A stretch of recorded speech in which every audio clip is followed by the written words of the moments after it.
students. This is K. Mujakar, lecturer in commerce. In previous video, we have dealt about the introduction part of the international monetary system. But in this video, we can go into the main topic regarding how the international monetary system, the recent developments or changes regarding its history also. Before going to discuss this video, please subscribe my channel. Anyone have not yet done it, or like and comment it, and also share this video. Why? Because it will help to many number of students. Okay, yesterday we have explained about the international monetary system regarding like international level, what its controllable and uncontrollable factors, or regarding the comparative advantage theory, how we have explained. But before knowing to that, అంటే ఇప్పుడు నేను international monetary system గురించి మనము చెప్పుకున్నాం మన క్లాసెస్లో. ఏ విధంగా risk తీసుకోవాలి, ప్రతి మేనేజర్ ఏ విధంగా రూల్స్ అండ్ రెగ్యులేషన్స్ ఫాలో అవుతూ ఉంటాడు, ఎలా ఫాలో అవ్వాలి ప్రతి ఒక్కరు, ఇలా మనము కంపారిటివ్ అడ్వాంటేజ్ థియరీ ఉన్నట్టయితే మనకి ఎంతో బెనిఫిట్ ఉంటుంది అని నిన్న చెప్పుకున్నాము. ఇప్పుడు మెయిన్ యొక్క హిస్టరీకి వెళ్ళిపోతాం. అంటే ఇంటర్నేషనల్ మానిటరీ సిస్టము ప్రీవియస్లో ఎలా ఉన్నది, ఇప్పుడు 1990 వర్స్ ఈ 21st సెంచరీలో ఎలా ఉంది, ఎలా ఎక్స్చేంజ్ ఆఫ్ కరెన్సీ జరుగుతుంది ఒక కంట్రీ నుంచి ఇంకో కంట్రీకి, లేకపోతే ప్రీవియస్లో ఉండే స్టాండర్డ్స్ లేకపోతే రిస్ట్రిక్షన్స్ ఎందుకు కారణాల వల్ల ఆగిపోయినాయి ఆ యొక్క ఇబ్బందులు అని మనము ఇక్కడ డిస్కస్ చేస్తాం ఈ వీడియోలో. First of all we know that international monetary system is defined as a set of procedures, mechanisms and processes and institutions to establish that rate at which exchange rate is determined. అంటే ఇక్కడ international monetary system అంటే ఏమి, ఇక్కడ ఒక set of rules and రెగ్యులేషన్సే కదా, ఒక procedure ఇది. అంటే మనము ఒక ప్రాసెస్ జరుగుతుంది, అంటే ఒక మెకానిజం కూడా, అంటే ఏదో ఒకటి అంటే అలా కాకుండా ఒక సెట్ ఆఫ్ మెకానిజం అనమాట. ఈ తర్వాత అలాగే జరుగుతుంది. ఫర్ ఎగ్జాంపుల్ ఒక కంపెనీ అనుకోండి, రిజిస్టర్ ఆఫ్ కంపెనీస్కి ఎలా మనం ప్రాసెస్ వెళ్తాము, ఒక్కొక్క స్టెప్ బై స్టెప్ అనమాట. ఇప్పుడు for example software development cycle కూడా మనము డెవలప్ చేసి ఉంటాం, 7 స్టేజెస్ అని. ప్లానింగ్ స్టేజ్ నుంచి ఇంప్లిమెంట్ స్టేజ్ వరకు. ఇది కూడా ఇంటర్నేషనల్ మానిటరీ సిస్టమ్ అనేది ఒక సింపుల్ వే అని కాదు. ఇక్కడ ఒక కాంప్లెక్స్ ఇష్యూస్ కానీ, ఒక set of rules and regulations కానీ, ఒక ప్రాపర్ అథారిటీస్ కానీ, ఒక ప్రాపర్ మెకానిజం అనేది ఉంటుంది ఇంటర్నేషనల్ మానిటరీ సిస్టంలో.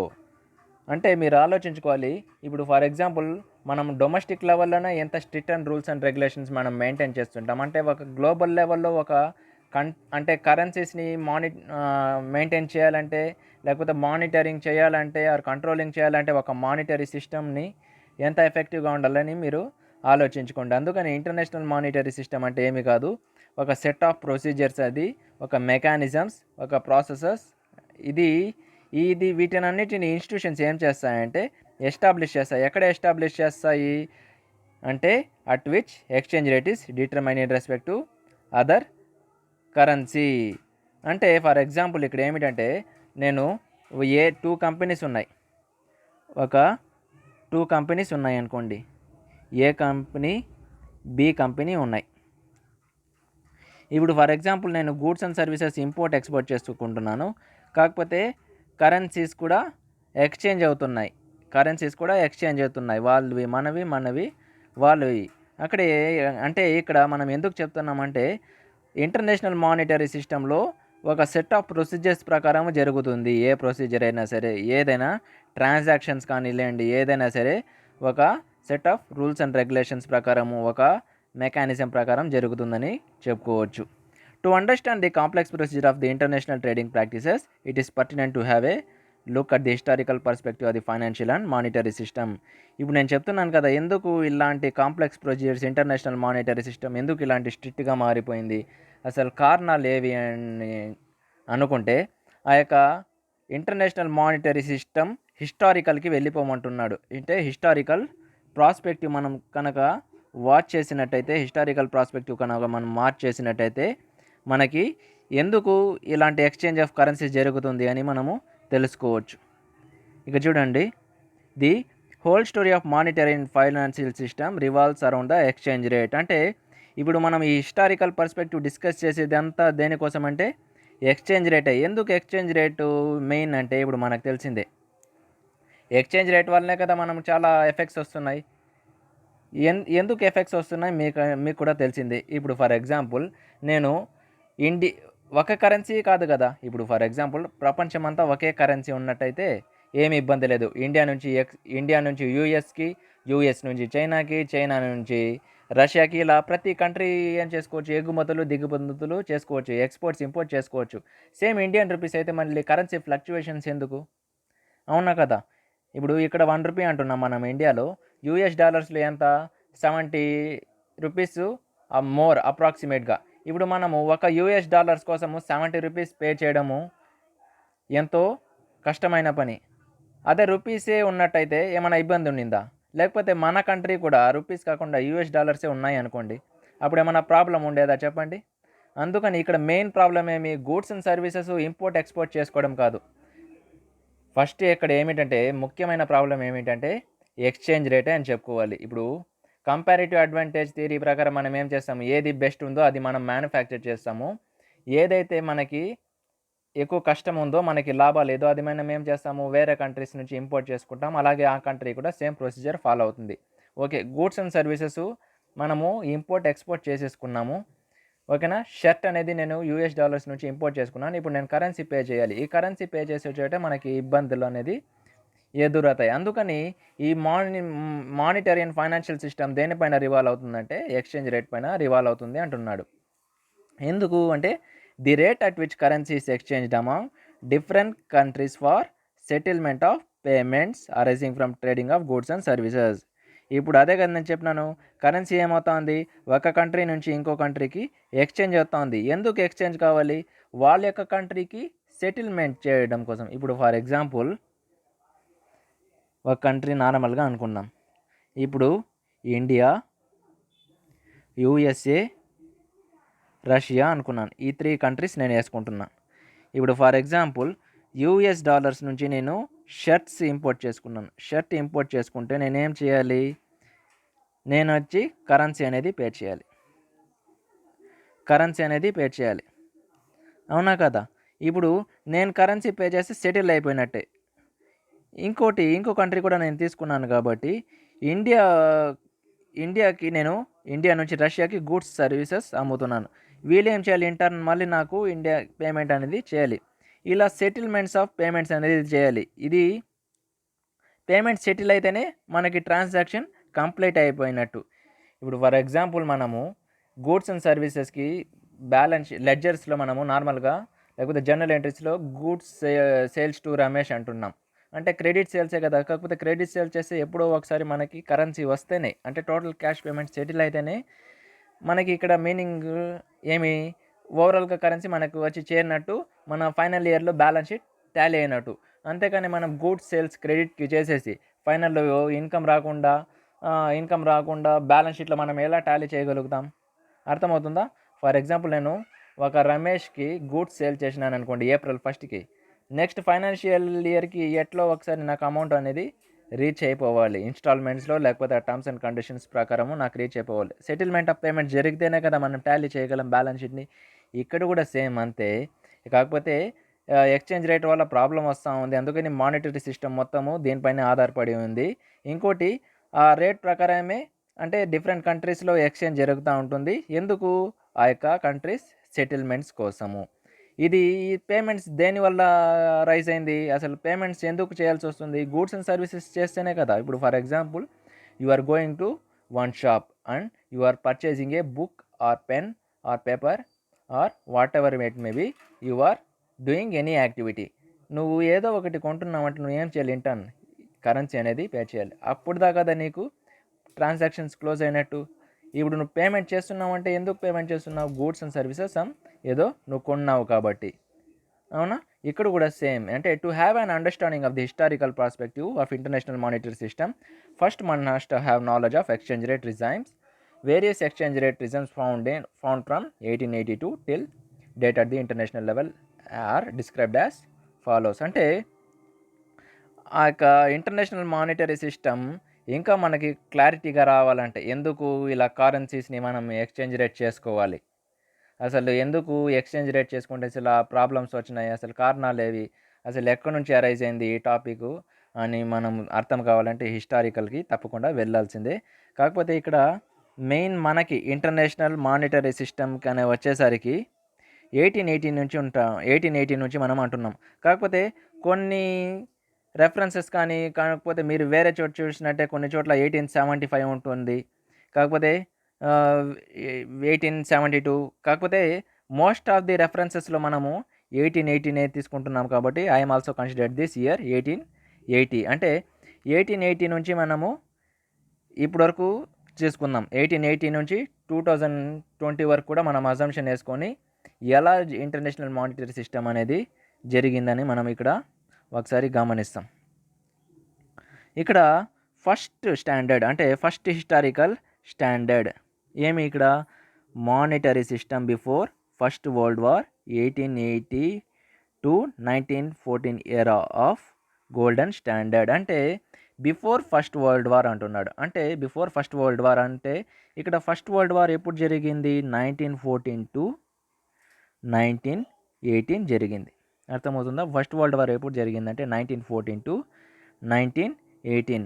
అదేవిధంగా సెకండ్ వరల్డ్ వార్ ఎప్పుడు జరిగిందంటే మీరు తెలుసుకోవాలి, ఇయర్స్ కాంపిటేటివ్స్లో అడుగుతాడు. 1939 టు 1949.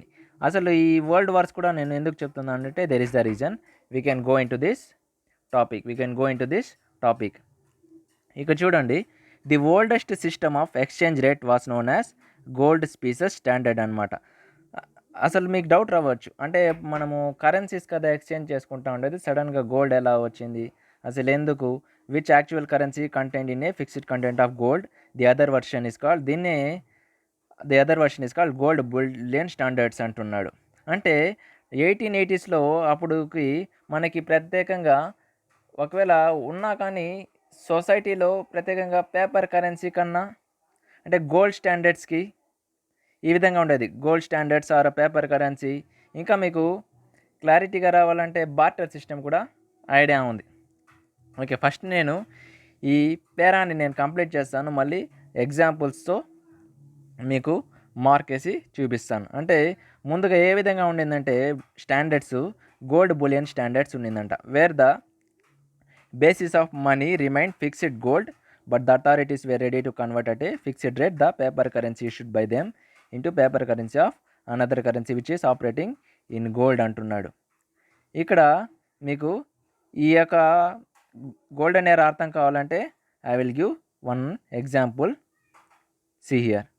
అంటే ఇక్కడ మీకు ఏం చెప్తానంటే అసలు మానిటరీ సిస్టమ్ ఎలా మొదలైంది అంటే అసలు మనము మానిటరీ అంటున్నాం కదా, ఇప్పుడు మనీ గురించి, అసలు మనీ ఎక్కడి నుంచి స్టార్ట్ అయింది అని ఇక్కడ నేను ఒక బెస్ట్ ఎగ్జాంపుల్ మీకు తెలియజేస్తాను. అసలు మానిటరీ, ఇప్పుడు మన టాపిక్ ఏంటి, ఇంటర్నేషనల్ మానిటరీ సిస్టమ్ కదా, ఇంటర్నేషనల్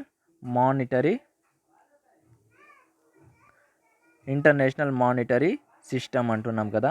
అసలు మానిటరీ అనే పదం ఎక్కడి నుంచి మొదలైంది, అసలు ఈ మనీ అనే వర్డ్ ఎక్కడి నుంచి మొదలైంది నేను ఇక్కడ చెప్తాను, కొన్ని నార్మల్ ఎగ్జాంపుల్స్ చెప్తాను. Listen carefully my dear students. ఈ ఎగ్జాంపుల్ చదివితేనే మీకు ఇక్కడ అర్థమవుతుంది. ఫర్ ఎగ్జాంపుల్, నువ్వు వచ్చి ఒక షాప్కి వెళ్ళి టీ అనేది కన్జ్యూమ్ చేస్తున్నావు, ఓకేనా. ఇక్కడ టీ షాప్ అనుకుందాం, ఇక్కడ ఒక టీ షాప్ ఉంది, ఓకేనా. నువ్వు 10 రూపీస్ ఇచ్చి తాగినావు, నువ్వు 10 రూపీస్ ఇచ్చి ఏం చేసినావు, టీ తాగినావు. ఇప్పుడు ఫర్ ఎగ్జాంపుల్ నీ యొక్క ఇన్కమ్ 10 అనుకోండి, నువ్వు టీ తాగేస్తే నీ దగ్గర 10 ఏమైపోయింది, క్లియర్ అయిపోయింది, అవునా కదా. నువ్వు టీ తాగేసినావు కాబట్టి నీ 10 రూపీస్ ఏమైపోయిందంటే ఆటోమేటిక్గా టీ వాడికి వెళ్ళిపోయింది, నీ దగ్గర ఇన్కమ్ లేదు. నువ్వు మళ్ళీ 10 రూపీస్ కానీ 100 రూపీస్ కానీ ఎర్న్ చేయాలంటే నువ్వు మళ్ళీ ఏం చేయాలి, మళ్ళీ నువ్వు వర్క్ చేయాలి. ఎక్కడైనా చేయొచ్చు, ప్రైవేట్లో కానీ, బ్యాంకింగ్లో కానీ, పబ్లిక్లో కానీ, నువ్వు ఎక్కడైనా వర్క్ చేయొచ్చు. నువ్వు వర్క్ చేస్తే మళ్ళీ ఏం వస్తుంది, మళ్ళీ నీకు కరెన్సీ అనేది జనరేట్ అవుతుంది, అవునా. మళ్ళీ నీకు కరెన్సీ అనేది జనరేట్ అవుతుంది. నువ్వేం చేస్తావు, జనరేట్ అయితే ఆటోమేటిక్గా 10 రూపీస్ ఇస్తున్నావు, మళ్ళీ కన్స్యూమ్ చేస్తున్నావు. ఇక్కడ ఏమైపోయింది, ట్రాన్సాక్షన్స్ జనరేట్ అవుతున్నాయి. అవునా కదా, ట్రాన్సాక్షన్స్ జనరేట్ అవుతున్నాయి. ఓకే, నీ సైడ్ కంప్లీట్ అయిపోయింది. ఇప్పుడు మనము టీ షాప్ గురించి ఆలోచిస్తాం. ఇప్పుడు వీడు ఆటోమేటిక్గా 10 రూపీస్ 10 రూపీస్ అని ఒక 100 మెంబర్స్ దగ్గర కలెక్ట్ చేస్తున్నాడు. 100 ఇంటూ 10 ఇలా వీడు ఏం చేస్తున్నాడు, ఇక్కడ వీడు ఇన్కమ్ అనేది ఎర్న్ చేస్తున్నాడు. ఈ ఇన్కమ్ని మళ్ళీ గూడ్స్ అండ్ సర్వీసెస్ పైన ఖర్చు పెడుతున్నాడు.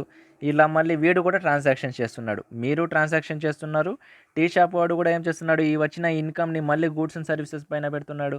ఆ గూడ్స్ అండ్ సర్వీసెస్ మళ్ళీ ఇన్కమ్గా మారుస్తున్నాడు. ఇలా ట్రాన్సాక్షన్స్గా జరుగుతుంది. ఓకే, ఇంకా మీకు ఇన్సైడ్గా డెప్త్గా వెళ్ళిపోతాను. ఓకేనా. ఇక్కడ మీకు ఎందుకు చెప్పినానంటే ఇక్కడ కేవలము ట్రాన్సాక్షన్స్ ఎలా జనరేట్ అవుతున్నాయని ఒక నార్మల్ లెవెల్లో చెప్పినాను. ఇప్పుడు ఫర్ ఎగ్జాంపుల్ ముందు గోల్డ్ స్టాండర్డ్స్ అంటున్నాం కదా మనము. ఇప్పుడు గోల్డ్ ఉంది, పేపర్ కరెన్సీ ఉంది. ఇప్పుడు ఫర్ ఎగ్జాంపుల్ మన కంట్రీనే అనుకుందాం. మన కంట్రీకి లేకపోతే ఏ కంట్రీ అయినా తీసుకుందాం, గోల్డ్కి ఎంత ఉండాలి అంటే ప్రతి కంట్రీ ఏం చేస్తుందంటే గోల్డ్కి పేపర్కి ఎంత మనం రెడీ చేసుకోవాలి అంటే for example okay I will give some more clarity here. ప్రతి మన ఆర్బీఐనే తీసుకుందాం. ఇక్కడ మనము ఆర్బీఐ ఇక్కడ ఎగ్జాంపుల్గా మనం ఒక ఆర్బీఐని ఇక్కడ కన్సిడర్ చేసుకుంటాం మై డియర్ స్టూడెంట్స్. ఇప్పుడు ఫర్ ఎగ్జాంపుల్ ఆర్బీఐ ఉంది. ప్రతి బ్యాంక్ ఏం చేస్తుందంటే కొంత రిజర్వ్స్ అనేది మెయింటైన్ చేస్తుంది. రిజర్వ్స్ అనేది మెయింటైన్ చేస్తుందన్నమాట. అలాంటి సిచ్యువేషన్స్లో ఫారిన్ కరెన్సీ రిజర్వ్స్ కొంత మెయింటైన్ చేస్తుంది, గోల్డ్ కూడా మనకి మెయింటైన్ చేస్తుంది. అసలు ఎందుకు ఇలా మెయింటైన్ చేయాలి? అసలు మానిటరీ సిస్టమ్ కదా, అసలు ఓన్లీ ఇక్కడ కరెన్సీనే కదా మెయింటైన్ చేయాలి. రిజర్వ్ బ్యాంక్ ఆఫ్ ఇండియా మళ్ళీ గోల్డ్ ఎందుకు మెయింటైన్ చేస్తూ ఉంది, ఫారిన్ కరెన్సీ ఎందుకు మెయింటైన్ చేస్తూ ఉందని నేను ఇక్కడ కొంత క్లారిటీ ఇస్తాను. ఇంకా మీకు కొంత డెప్త్గా వెళ్తాను. ఇక చూడండి, ఇప్పుడు ఫర్ ఎగ్జాంపుల్ ప్రీవియస్లో మనకి 1880స్లో మనకి జీడిపి లేదనమాట. అంటే జీడిపి లేకుండా అప్పుడు జీడిపి అంటే ఇక్కడేమి total value of goods and services produce in a country for a particular period of time అని మనం ఒక ఎగ్జాంపుల్ వేసుకుందాం.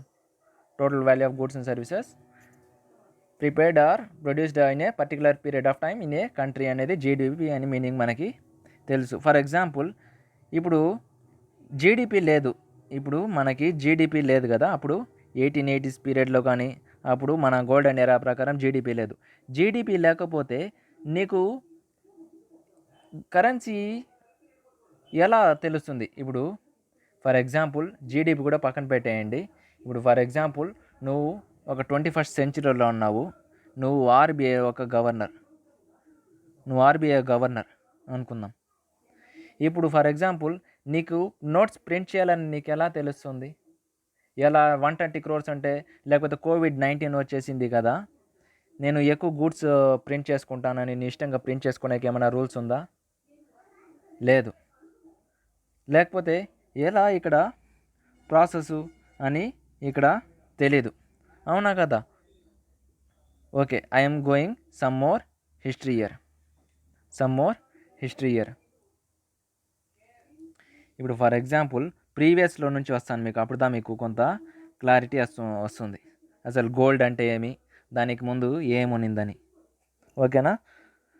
అసలు ఫస్ట్లో బార్టర్ సిస్టమ్ అనేది మీకు ఐడియా ఉందా? బార్టర్ సిస్టమ్ ఎలా ఎండ్ అయిందో మీకు చెప్తాను.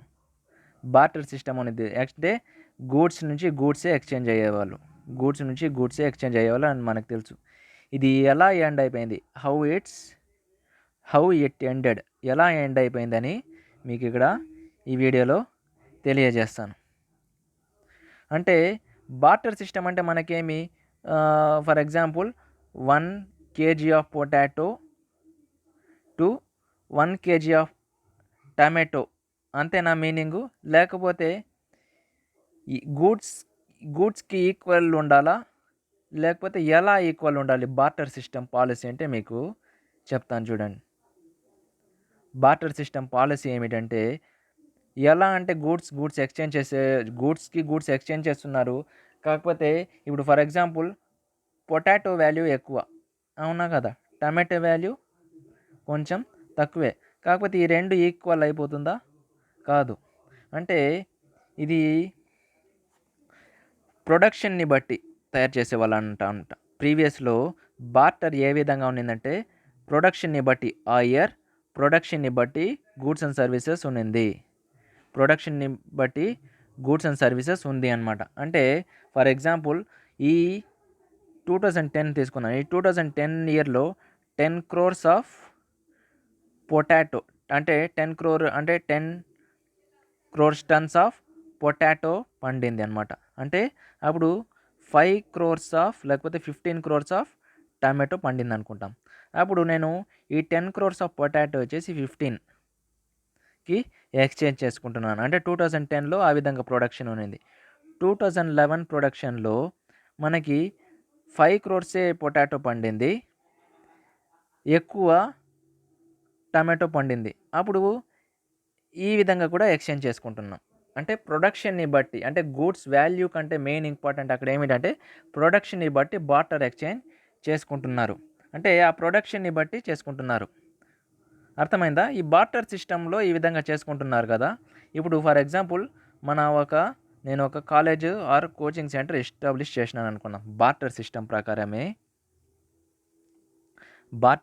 ప్రకారం నేను ఒక ఇన్‌స్టిట్యూషన్‌ని ఎస్టాబ్లిష్ చేసినాను. ఫస్ట్ క్యాండిడేట్ ఏమో నాకేం చేసినాడు, నేను కోచింగ్ ఇస్తానంటే నాకు 1 కేజీ ఆఫ్ టమాటో ఇస్తానన్నాడు. నేనేం చేసినాను వాడిని జాయిన్ చేసుకున్నాను. నెక్స్ట్ వాడేమి 1 కేజీ ఆఫ్ పొటాటో ఇస్తానన్నాడు. నేను కూడా వాడిని జాయిన్ చేసుకున్నాను. నెక్స్ట్ థర్డ్ పర్సన్ ఏమిటంటే నాకు క్యాబేజ్ ఏదో ఒకటి ఇస్తానన్నాడు. ఏదో ఒక ఐటెం ఇస్తానన్నాడు. నేను ఆ యొక్క ప్రోడక్ట్‌ని ఏం చేసినాను, నాకు వద్దు అని నేను రిజెక్ట్ చేసినాను. ఎవరిది? థర్డ్ పర్సన్‌ది నేను రిజెక్ట్ చేసినాను. థర్డ్ పర్సన్‌ను ఏం చేసినాడు, మళ్ళీ వాటిని ఈ థర్డ్ పర్సన్ ఏం చేసినాడంటే మార్కెట్‌కి వెళ్ళి ఆ క్యాబేజ్ ఏదో తెచ్చినాడు కదా! వాటిని వీడు ఏం చేసినాడంటే ఎక్స్చేంజ్ చేసినాడు అనమాట. మార్కెట్‌కి వెళ్ళి ఎక్స్చేంజ్ చేసి ఇంకో టైప్ ఆఫ్ ప్రోడక్ట్ ఏదో ఒకటి తెచ్చినాడు. లేకపోతే డ్రమ్ స్టిక్ అనుకున్నాం. ఈ ప్రోడక్ట్ తెచ్చి నాకు మళ్ళీ ఈ ప్రోడక్ట్ మీకు ఎక్స్చేంజ్ ఇస్తాను మళ్ళీ జాయిన్ చేయించుకుంటారా అంటే అని అన్నాడు. నేను మళ్ళీ రిజెక్ట్ చేసినాను. ఫైనల్‌గా మళ్ళీ వెళ్ళేసరికి మళ్ళీ నేను ఇలా 3, 4 టైమ్స్ రిజెక్ట్ చేసినాను. మళ్ళీ ఈ రిజెక్ట్ చేసేసరికి ఈ క్యాండిడేట్ ఏం చేసినాడంటే నన్ను what product you are interested అని.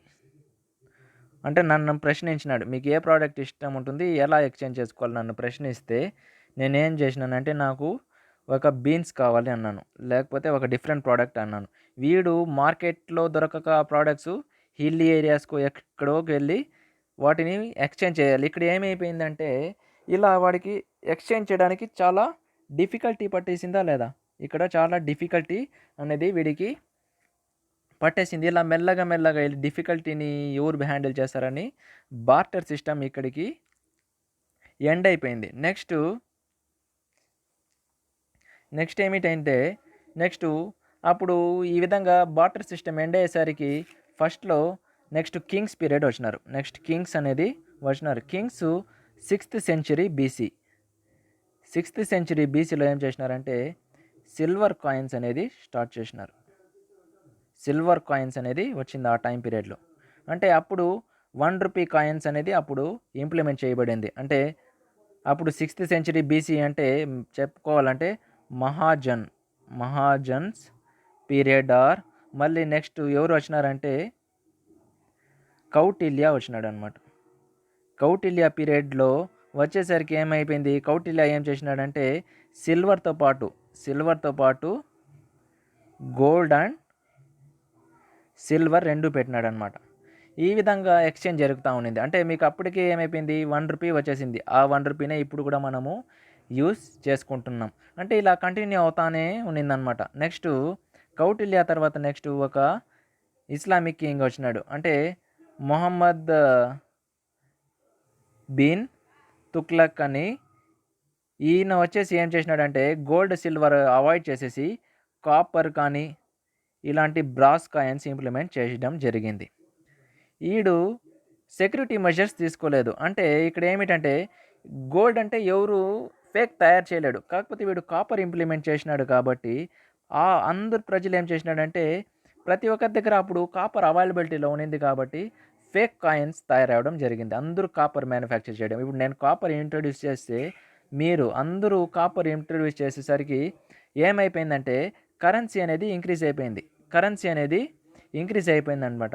అప్పుడు ఇంపోర్ట్ ఎక్స్పోర్ట్ చేసేటప్పుడు ఏమైపోయిందంటే ఫేక్ కరెన్సీస్ ఎక్కువ పెరగడంతో ఏం చేసినారంటే అక్కడ ఎక్స్పోర్ట్ ఇంపోర్ట్ చేస్తూ ఉంటారు కదా మ్యానుఫ్యాక్చరర్స్, వాళ్ళు ఏం చేసినారంటే కరెన్సీస్ని మేము ఇలాంటి కాపర్ బ్రాస్ కరెన్సీస్ని వీళ్ళు ఏం చేసినారంటే రిజెక్ట్ చేసేసి మేము గోల్డే మేము యాక్సెప్ట్ చేసుకుంటాం అన్నాడు.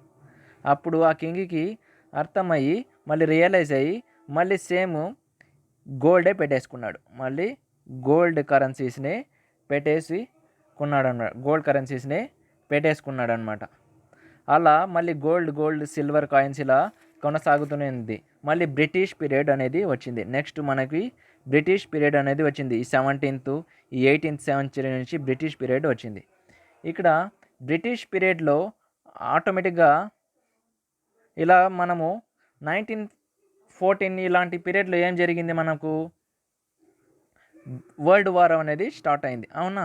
ఈ 1880 ఇప్పుడు మనం గోల్డెన్ ఎరా 1882 1914 ఇలా కొనసాగేటప్పుడు ఈ 1914 ఈ 18 వరకు ఏమైపోయిందంటే వరల్డ్ వార్ జరగడంతో ఎక్కువ ఎకనామిక్ సిస్టమ్ అనేది డ్యామేజ్ అయిపోయింది.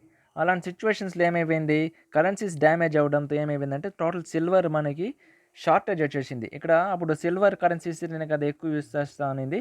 అప్పుడు సిల్వర్ కరెన్సీ ఏమైపోయిందంటే టోటల్గా డ్యామేజ్ అయిపోయింది. అప్పుడు ఇంగ్లాండ్ డామినేషన్ కదా, అప్పుడు బ్రిటిష్ వాడు కదా ఎక్కువ డామినేట్. అప్పుడు ఏం చేసినాడు అంటే వాడు పేపర్ కరెన్సీ ఇంట్రడ్యూస్ చేసినాడు అనమాట. పేపర్ కరెన్సీ ఇంట్రడ్యూస్ చేయడం అనేది జరిగింది కొత్తగా.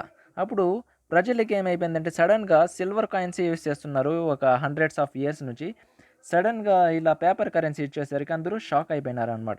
ఇప్పుడు పేపర్ కరెన్సీ ఇంట్రడ్యూస్ ఇప్పుడు పేపర్ కరెన్సీ ఆటోమేటిక్గా ఇష్యూ అయిపోయింది అనుకోండి, అందరి దగ్గర రీచ్ అయిపోతుంది పేపర్ కరెన్సీ. అవునా కదా? అలా పేపర్ కరెన్సీ రీచ్ అయిపోయేసరికి చాలామంది రిజెక్ట్ చేయడం ద్వారా ఇప్పుడు ఫర్ ఎగ్జాంపుల్ ఒక 10 రూపీస్ కాయిన్ ఉంది. ఆర్బీఐ అయితే ఏం చేసింది, 10 రూపీస్ కాయిన్ ఏం చేసింది, ఆర్బీఐ అయితే బ్యాన్ చేయలేదు. కాకపోతే ఈ 10 రూపీస్ కాయిన్ ఎక్కడైనా ఎక్స్చేంజ్ చేసుకుంటా ఉంటే బస్సెస్లో కానీ తీసుకుంటున్నారా? తీసుకోవడం లేదు. అలా సేమ్ సిచ్యువేషన్ అప్పుడు ఒకసారి అరైజ్ అయిందనమాట. అప్పుడు వీళ్ళు నార్మల్ పబ్లిక్ ఏం చేసుకున్నారంటే అప్పుడు బ్యాంకింగ్స్ ఏవి లేవు. అంటే పోస్ట్ ఆఫీస్కి వెళ్ళి ఎక్స్చేంజ్ చేసుకునే వాళ్ళంట. అంటే కరెన్సీ టు అంటే పేపర్ కరెన్సీ టు కాయిన్ ఇలా ఎక్స్చేంజ్ చేసుకునే వరకు ఏమైపోయింది, ఇక్కడ ఎక్స్చేంజ్ చేసుకుంటా ఉంటే ఏమైపోయింది, ఇక్కడ సేమ్ వాళ్ళకి మళ్ళీ ఏమైపోయింది, కాయిన్స్ అనేది షార్టేజ్ అయిపోయింది. ఇది కేవలం ఎందుకు జరిగింది, వరల్డ్ వార్ వలన. అప్పుడు ఈ ఇంగ్లాండ్ వాడి అలైడ్ కంట్రీ అంటే వాడికి సపోర్టింగ్ కంట్రీ ఎవరు ఉన్నాడంటే యూఎస్ ఉన్నింది. యూఎస్లో వీడు ఏం చేసినాడంటే ఒక 50 lakh సిల్వర్ అనేది ఇండియాకి ఇంపోర్ట్ చేసుకుని అప్పుడు బ్యాలెన్స్ చేసుకున్నాడు. ఇప్పుడు మెయిన్ పాయింట్కి మనం వచ్చేస్తాం. My dear students. ఇప్పుడు ఫర్ ఎగ్జాంపుల్ ఇప్పుడు మీకు అర్థమైంది కదా, ఇప్పుడు మన మానిటరీ సిస్టమ్కి ఎంత ప్రింట్ చేయాలని తెలియదు. 130 crores ఉంటారు. నెక్స్ట్ సారి ఇలా పాపులేషన్ పెరుగుతూ ఉంటుంది కాబట్టి పాపులేషన్ని బట్టి ప్రింట్ చేయరు మై డియర్ స్టూడెంట్స్. ఎప్పుడు ఆర్బీఐ కానీ ఎవరైనా సరే మానిటరీ సిస్టమ్ కానీ కరెన్సీస్ దేనిపైన ప్రింట్ చేస్తారంటే సిచ్యువేషన్ని బట్టి, ఎకనామిక్ సిస్టమ్ని బట్టి కాదు, గూడ్స్ అండ్ సర్వీసెస్ని బట్టి. అప్పుడు ఆ పీరియడ్లో ఎలా ఉన్నిందంటే ఇప్పుడు for example 1 kg of gold అనుకుందాం. ప్రీవియస్ సిస్టంలో 1 kg ఆఫ్ గోల్డ్ ఎంత ఉంటుంది, ఫర్ ఎగ్జాంపుల్ మనము ఒక 1 crore అనుకుందాం. ఇప్పుడు నేను ఆల్రెడీ పోస్ట్ ఆఫీస్ ఎగ్జాంపుల్ చెప్పినాను కదా, సిల్వర్ కాయిన్స్ ఏమైపోయింది, చివరికి షార్టేజ్ అయిపోయింది. అప్పుడు ఈ విధంగా ప్రింట్ చేసుకునేది అనమాట. ఇప్పుడు బ్యాలెన్స్ చేసుకోవాలంటే 1 kg ఆఫ్ గోల్డ్కి బట్టి 1 crore ఆఫ్ అమౌంట్ ఉండాలి అని చెప్పేసి ఈ విధంగా బ్యాలెన్స్ చేసుకునేది అనమాట. ఇప్పుడు ఫైనల్గా ఏమైపోయింది, ప్రతి ఒక్కరు 1 kg ఆఫ్ గోల్డ్ ఇంత కరెన్సీ అని మనం పెట్టుకుందాం అనుకుందాం. గోల్డ్ అండ్ స్టాండర్డ్స్ ప్రకారము 1 kg ఆఫ్ గోల్డ్ కరెన్సీ. ఓకేనా? ప్రతి ఒక్కరు ఏం చేస్తున్నారు, గోల్డ్‌ని పర్చేస్ చేసేసుకుందాం అనుకున్నాం. గోల్డ్‌ని నేను చేసుకున్నా. ఓకేనా? గోల్డ్ పర్చేస్ చేసి ఏమైపోతుంది, నేను పేపర్ నోట్స్ అనేది ఇస్తున్నా. పేపర్ నోట్స్ ఇచ్చేసరికి ఏమైపోయింది, ఫైనల్‌గా ఏమైపోయింది ఇక్కడ చూడండి, నేను గోల్డ్ కొనేసుకుంటున్నాను కదా మార్కెట్ నుంచి. 1 kg ఆఫ్ గోల్డ్‌ని బట్టి ఈ విధంగా సెట్ చేసుకునింది. ఒక 1 kg ఆఫ్ గోల్డ్‌ని బట్టి ఇంత కరెన్సీ మనము హ్యాండిల్ చేసుకోవాలి. అంటే అప్పుడు జీడీపీ లేదు. అంటే ఎంత ప్రింట్ చేసుకోవాలని తెలీదు అని జస్ట్ ఒక అజంప్షన్‌లో ఇంత గోల్డ్‌ని బట్టి, అంటే ఇంత గోల్డ్‌ని బట్టి ఇంత నోట్, 10 kg ఆఫ్ గోల్డ్‌ని బట్టి ఇంత కరెన్సీ ప్రింట్ చేసుకోవాలని ఒక అజంప్షన్, అంచనా ఉన్నింది. దీని ప్రకారం వెళ్ళాలి అని ఒక సిట్యుయేషన్ ఉన్నింది అనమాట. అర్థమైందా? ఆ సిట్యుయేషన్‌ని బట్టి ప్రతి ఒక్కరు నేను గోల్డ్ పర్చేస్ చేసేసుకుంటే ఏమైపోయింది, 1 kg ఆఫ్ గోల్డ్ ఉన్నింది. ప్రతి ఒక్కరు పర్చేస్ చేసేసరికి ఏమైపోయింది, గోల్డ్ అనేది రెడ్యూస్ అయితా వచ్చింది. ఇక్కడ ఏమైపోయింది, కరెన్సీ పేపర్ ఏమైపోయింది, పెరుగుతూ ఉంది. అక్కడ ఏమైపోయింది, కరెన్సీస్ పెరిగిపోతూ ఉంది కానీ గోల్డ్ ఏమైపోయింది, తగ్గిపోయింది. ఇక్కడ బ్యాలెన్స్ చేయలేకపోయినాం. ఇక్కడ బ్యాలెన్స్ అనేది చేయలేకపోయినామన్నమాట. అలాంటి సిచ్యువేషన్స్లో మళ్ళీ ఏమొచ్చిందంటే, దాని ప్లేస్లోనే ఏం వచ్చిందంటే జీడీపీ వచ్చింది. ఇక్కడ జీడీపీ అంటే the total value of final goods and services produced in a country in a particular period of time. ఇప్పుడు ప్రీవియస్ ఇయర్, ఇప్పుడు 2019లో జీడీపీ ఎంత వచ్చింది అంటే, ఫర్ ఎగ్జాంపుల్ మనము 2 లేకపోతే 225 లేకపోతే ఒక 230 lakh crores amount of GDP ఉంది అనుకుందాం. ఓకేనా? ఇది జీడీపీ. ఇప్పుడు ఇంత జీడీపీ ఉండాలంటే మనకు ఆటోమేటిక్గా, లేకపోతే I will give another mark to you here. ఇప్పుడు 230 lakh crore జీడీపీ ఉంది అనుకుందాం. దీనికి సమానంగా ఇప్పుడు డబ్బులు ఉన్నట్టయితే, ఇక్కడ కరెన్సీ ఉన్నట్టయితే ఇంత గూడ్స్ ఉన్నట్టే కదా మనకి మీనింగ్ ఇక్కడ. అర్థమవుతుందా? 225 lakhs crores ఉన్నట్టయితే అంత గూడ్స్ ఉండాలి. ఈ గూడ్స్ ఇప్పుడు ఫర్ ఎగ్జాంపుల్ ఎందుకు ఇలా ఎస్టిమేట్ చేస్తున్నాం, ఇంత గూడ్స్ సేల్స్ చేస్తేనే కదా నీకు ఇంత ఇన్కమ్ జనరేట్ అయ్యేకి. ఇప్పుడు నేను 10 రూపీస్ సేల్స్ చేస్తేనే నాకు 10 రూపీస్ అనేది జనరేట్ అయింది. అలా ఎస్టిమేషను పెట్టుకుంటా ఉన్నిందనమాట. అట్లీస్ట్ అప్పుడు అలాంటి సిచ్యువేషన్స్లో మనకి ఏమైపోయింది, అట్లీస్ట్ 225 lakh కూడా వద్దు మనకి, లేకపోతే ఒక 22 crores పెట్టుకుందాం. 22 crores పెట్టుకుందాం. ఇట్టి 22 crores అట్లీస్ట్ ఇక్కడ మనకి గూడ్స్ అండ్ సర్వీసెస్కి కానీ లేకపోతే కరెన్సీస్కి మ్యాచ్ అవుతుందా? మ్యాచ్ అనేది కావడం లేదు. అందుకని నార్మల్గా కూడా ప్రతి ఆర్బీఐ ఏం చేస్తుందంటే, గూడ్స్ అనేది ఎలా ప్రింట్ చేసుకుంటుందంటే, కరెన్సీ ఎట్లా అంటే ప్రింట్ చేయకుండా, గూడ్స్ అండ్ సర్వీసెస్ నీ దగ్గర 10 crores ఉన్నిందంటే, 10 crores of goods and services ఉన్నిందంటే 10 crores ఆఫ్ కరెన్సీ అనేది ప్రింట్ చేసుకుంటుంది. ఎందుకు ప్రింట్ చేసుకుంటుంది? ఇప్పుడు నువ్వు 10 crores ఆఫ్ గూడ్స్ అమ్మితేనే కదా నీకు 10 crores ఆఫ్ ఇన్కమ్ జనరేట్ అయ్యేకి. అర్థమవుతుందా? అంటే ట్యాక్సెస్ నుంచి, ఇన్కమ్ ట్యాక్స్ నుంచి, ఇండైరెక్ట్ ట్యాక్స్ నుంచి, సెవరల్ యాక్టివిటీస్ నుంచి 10 crores ఆఫ్ నువ్వు గూడ్స్ అమ్మితేనే కదా. ఇప్పుడు నీకు అర్థమైందా? 10 crores of goods and services నువ్వు అమ్మితే నీకు 10 crores ఆఫ్ ఇన్కమ్ అనేది జనరేట్ అవ్వాలి. అర్థమవుతుందా? ఇప్పుడు ఫర్ ఎగ్జాంపుల్ ఏదో ఒక సిచ్యువేషన్స్లో నీకు ఇంత జనరేట్ కాకపోతే నీకు పేపర్ కరెన్సీ అనేది షార్టేజ్ అయిపోతుంది. అందుకని ప్రతి ఒక్కరు నోట్స్ అనేది సిచ్యువేషన్ ప్రకారం ప్రింట్ చేయరు. గూడ్స్ అండ్ సర్వీసెస్ ఎంత ఉందో మన కంట్రీకి, జీడీపీ ఎంత ఉందో దాని ప్రకారం అనేది ప్రింట్ చేసుకుంటారు. ఇప్పుడు ఫర్ ఎగ్జాంపుల్ నేను 2018లో 10% ఉంది అనుకున్నాం. 2019లో ఆటోమేటిక్గా ఒక 10.5 ప్రింట్ అయితే దాని ప్రకారమే నేను గూడ్స్ అండ్ 10.5 ఇంక్రీజ్ అయిందంటే జీడీపీ అంటే సుమారుగా ఒక 400 crores అనుకుందాం. దీని ప్రకారమే ఈ కరెన్సీని బట్టి నేను గూడ్స్ అండ్ సర్వీసెస్ కూడా రెడీ చేసుకోవడం అనేది జరుగుతుంది. అంటే ఇక నేను ఇప్పుడు ఫర్ ఎగ్జాంపుల్ ఇవంతా ఎగ్జాంపుల్ ఎందుకు చెప్తున్నాను, మానిటరీ సిస్టమ్ అంటే, ఇప్పుడు నేను చెప్పినాను కదా ప్రీవియస్లో 1 kg ఆఫ్ గోల్డ్ ద్వారా కరెన్సీస్, ఇలా ప్రతి ఒక్కరు గోల్డ్ వాల్యూ తగ్గిపోయేసరికి ఏమైపోయింది, కరెన్సీ అనేది ఎక్కువ జనరేట్ అయిపోయింది. ఇలా ఏమైపోయింది, ఇప్పుడు మనము నార్మల్ మెయిన్ టాపిక్కి వచ్చేస్తాం. ఇక చూడండి, ఇప్పుడు ఆటోమేటిక్గా ఏమైపోయింది, see here I'm explaining from here. Where the basis of money ఏమైపోయిందంటే రిమైన్ ఫిక్స్డ్ గోల్డ్. అక్కడ ఏమైపోయింది, గోల్డ్ అనేది ఫిక్స్డ్ అయిపోయింది.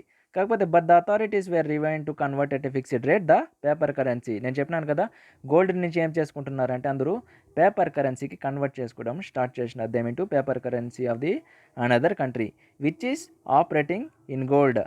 అంటే అప్పుడు ఇలాంటి సిస్టమ్స్లో వాళ్ళు ఆపరేట్ చేసుకుంటున్నారు. ఇలా టూ కరెన్సీస్లో ఆపరేట్ చేసుకోవడం జరిగింది. The exchange rate pair of two currencies was determine by the respective exchange against gold which was called mint parity. అంటే దీన్ని అప్పుడు ఏమంటున్నామంటే అప్పుడు మింట్ ప్యారిటీ అంటున్నాం. అంటే గోల్డ్ ఫిక్స్డ్ కరెన్సీస్ ద్వారా, అంటే గోల్డ్ కూడా అప్పుడు కరెన్సీ, నార్మల్ పేపర్ కరెన్సీ, ఇలా టూ కరెన్సీస్ జరుగుతున్నాయి. ఇక్కడ ఏమైపోయింది, ఇలా ప్రచేసేసరికి అక్కడ చూడండి మనకి the authorities must fix, first rule చూడండి, the authorities must fix once for all conversion rate of paper money issued by them into gold. అంటే నేను చెప్పినాను కదా, గోల్డ్ ఎంత ఉంది పేపర్ కరెన్సీ అంతే ప్రింట్ చేసుకోవాలి. సెకండ్ ఏమి, ఇక్కడ ఎక్స్చేంజ్ జరిగేటప్పుడు కరెన్సీస్ ఎక్స్చేంజ్ చేసుకునేటప్పుడు వన్ కంట్రీ నుంచి ఇంకో కంట్రీకి ఎటువంటి రిస్ట్రిక్షన్స్ ఉండకూడదు. నెక్స్ట్ థర్డ్ కరెన్సీ ఏమి, the money supply should be tied with amount of gold reserves kept by authorities. The gold standards was rigid. అంటే అప్పుడు గోల్డ్ స్టాండర్డ్స్ వరల్డ్ వారు ఇలాంటిది 1929 to 32 మధ్య ఇలా వరల్డ్ వార్ 1 and 2 జరగడం వలన ఆటోమేటిక్గా ఏమైపోయిందంటే మనీ సప్లై అనేది ఎక్కువ పెరిగిపోయింది, గోల్డ్ అనేది తగ్గిపోయింది. ఈ గోల్డ్ స్టాండర్డ్ 1925 to 1931 చూస్తే మీకు ఇంత క్లారిటీ వస్తుంది. ఇక్కడ చూడండి, with the failure of gold standard during the first world war. ఎందుకు ఫస్ట్ వరల్డ్ వార్, నేను చెప్పినాను కదా, ఎకనామిక్ సిస్టమ్ పూర్తిగా డౌన్ అయిపోయింది. Much refined form of exchange regime was initiated in 1925 in which, అప్పుడు ఇంగ్లాండ్ పీరియడే కదా, బ్రిటిష్ పీరియడే కదా రూలింగ్ ఉంది. అప్పుడు ఏమైపోయిందంటే dollars sterling of reserves exchange కావడం వలన, అంటే మ్యాచ్ కాకపోవడంతో ఏమైపోయిందంటే పూర్తిగా అలాగే నిలిచిపోవడం వలన, మనకి బ్యాలెన్స్ కాకపోవడం వలన ఇది గోల్డెన్ స్టాండర్డ్ అనేది బ్యాన్ చేసినారు. ఈ గోల్డ్ స్టాండర్డ్స్ అనేది బ్యాన్ చేసినారు. Also to maintain trade competitiveness the country started devaluing their currencies. అర్థమైందా ఎందుకు గోల్డ్ స్టాండర్డ్స్ బ్యాన్ చేయబడింది? ఇంకా చెప్పుకోవాలంటే also to maintain trade competitiveness the country started devaluing their currencies in order to increase exports and demotivate imports. This was time as a beggar thy neighbour policy. అలాంటి సిచ్యువేషన్స్లో వీళ్ళు ఏం చేసినారంటే ప్రతి country ఇలాంటి balance కాకపోవడంతో ఏం చేసుకున్నారంటే ఎక్స్పోర్ట్సే పెంచినారనమాట. ఇప్పుడు నేను ఎక్స్పోర్ట్స్ ఎక్కువ చేసినానంటే నాకు కరెన్సీ ఏమైపోతుంది, ఎక్కువ ఇన్కమ్, నాకు క్యాష్ ఇన్ఫ్లో జనరేట్ అయిపోతుంది. యూఎస్కి సేల్ చేస్తే యూఎస్ డాలర్స్లో అలాంటి హై లెవెల్ ఆఫ్ అమౌంట్తో మనకి ఎక్కువ జనరేట్ అయిపోతుంది. ప్రతి ఒక్కరు ఏమి కంట్రీని డీమోటివేట్ ఇంపోర్ట్ చేసుకున్నాం అనుకోండి, మనం ఇంపోర్ట్స్ తగ్గించుకున్నాం అనుకోండి, మన క్యాష్ ఇన్ఫ్లోస్ బయటకు వెళ్ళదు, ఆటోమేటిక్గా నీ ఇన్కమ్ నీ దగ్గరే ఉంటుంది. అందుకని ఇక్కడ ఏమైందంటే బెగ్గర్ థై నైబర్ పాలసీ. అంటే ఇక్కడ ఏమిటంటే నీ నైబర్కి నువ్వు ఎక్కువ ఎక్స్పోర్ట్ చేయి, నీ నీ యొక్క ఇన్కమ్ని నువ్వు ఎక్స్పోర్ట్ చేయకుండా, నీ యొక్క కరెన్సీ అంటే బెగ్గర్ అంటే నువ్వు ఇంపోర్ట్ చేయకుండా నీ యొక్క అమౌంట్ని నువ్వే సేఫ్గా ఉంచుకో అని మీనింగ్. ఇక్కడ this was termed as beggar thy neighbour policy. ఇక్కడ this practice was led to great depression which was a threat to war revived after second world war again. Later on ఏమైందంటే 1939, అంటే ఈ పీరియడ్ కరెక్ట్గా 1939 to 1945, already first world war అన్న ఎక్కువ effect. ఈ second world war వచ్చేసరికి ఏమైపోయిందంటే మనకి ఎక్కువ ఎఫెక్ట్ అనేది జరిగింది. ఓకేనా. నెక్స్ట్ మనకి ఐఎఫ్ఎం ఎలా జరిగింది నెక్స్ట్ అనేది మనము డిస్కస్ చేస్తాం. ఈ బ్రిటన్ వుడ్స్ ఎరా next remaining part of history మనము రిమైనింగ్ క్లాస్లో డిస్కస్ చేస్తాం. ఓకేనా. It is large history my dear students. ఇది కొంత కన్ఫ్యూజన్గా ఉండొచ్చు. వీడియో మళ్ళీ ఒక 2 or 3 times వినండి. అప్పుడు ఇక్కడ మీకు నార్మల్గా సింపుల్గా చెప్పి వదిలేకుండా అసలు మనీ ఎక్కడి నుంచి ప్రింట్ అయింది, ఏ కాలం నుంచి వచ్చిందని మీకు క్లియర్గా చెప్పినాను. Thanks for watching.